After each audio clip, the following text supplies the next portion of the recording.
नमस्कार दोस्तों, राधे राधे, जय श्री कृष्णा। आज हम सुनने जा रहे हैं ज्येष्ठ मास महात्म्य अध्याय 7।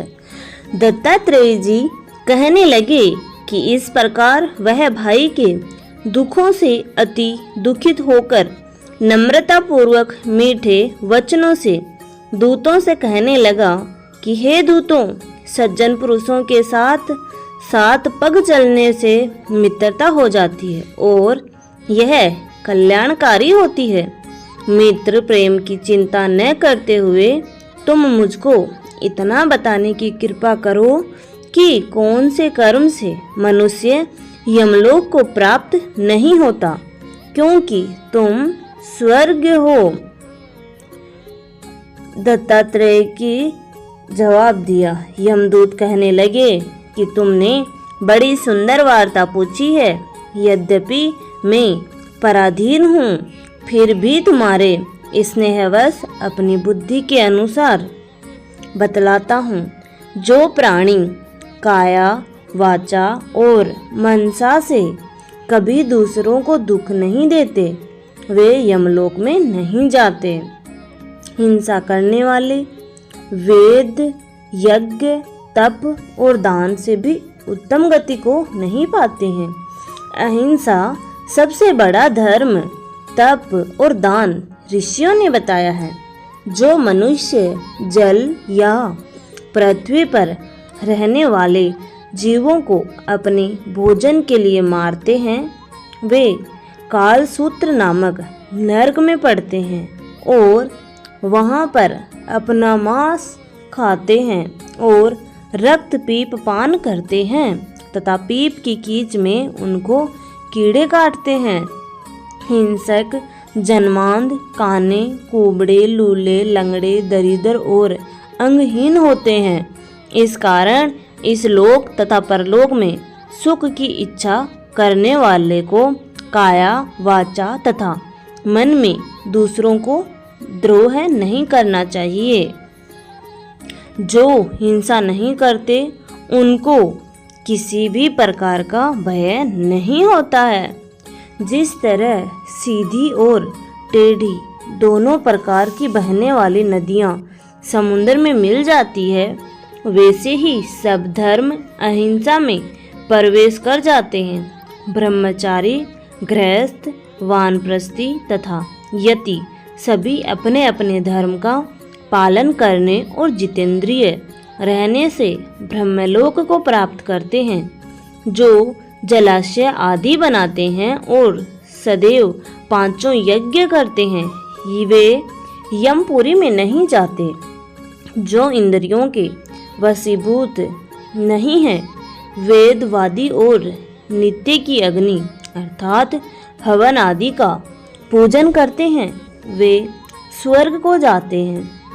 युद्ध भूमि में जो सूरवीर मर जाते हैं, वे सूर्यलोक को प्राप्त होते हैं। जो अनाथ स्त्री शरण में आए हुए तथा ब्राह्मण की रक्षा के लिए प्राण देते हैं, वे कभी स्वर्ग से नहीं लौटते।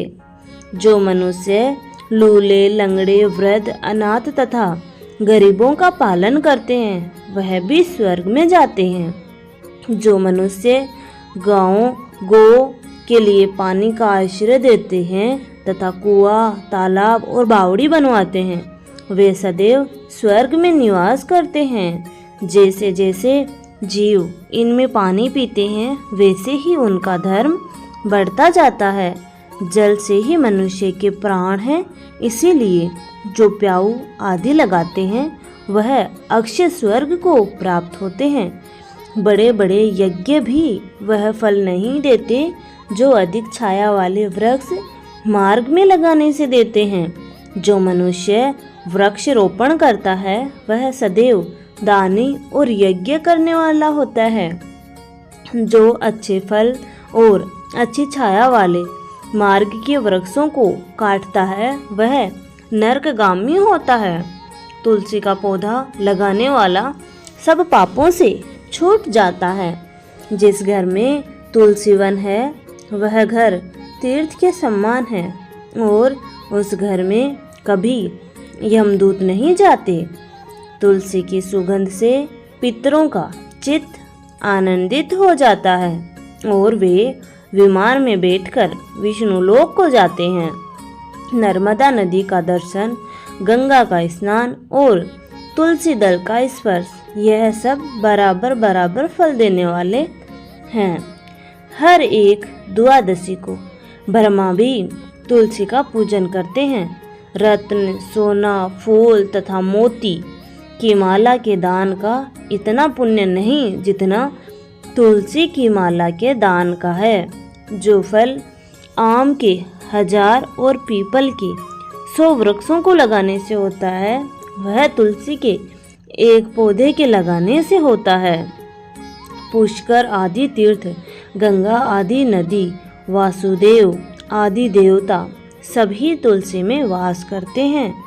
जो एक बार, 2 बार या 3 बार रेवा नदी से उत्पन्न शिव मूर्ति की पूजा करते हैं अथवा स्फटिक रत्न के पत्थर से आप निकले हुए तीर्थ में, पर्वत या वन में रखी हुई शिव की मूर्ति की पूजा करते हैं और सदैव ओम नमः शिवाय मंत्र का जाप करता है, यमलोक की कथा भी नहीं सुनता। प्रसंग, शत्रुता, अभिमान से शिव पूजा के समान पापों को नष्ट करने वाला तथा कीर्ति देने वाला 3 लोक में और कोई काम नहीं है। जो शिवालय स्थापित करते हैं वे शिवलोक में जाते हैं।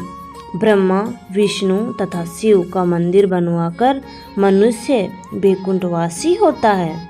जो मनुष्य भगवान की पूजा के लिए फूलों का बाग लगाते हैं वे धन्य हैं। जो माता पिता, देवता और अतिथियों का सदैव पूजन करते हैं वे ब्रह्मलोक को प्राप्त होते हैं। धन्यवाद दोस्तों, आशा करती हूँ आपको ये जानकारी पसंद आई होगी। ऐसी ही जानकारी प्राप्त करने के लिए आप हमारे चैनल को सब्सक्राइब करना ना भूलें। लाइक, शेयर एंड कमेंट जरूर करें। धन्यवाद।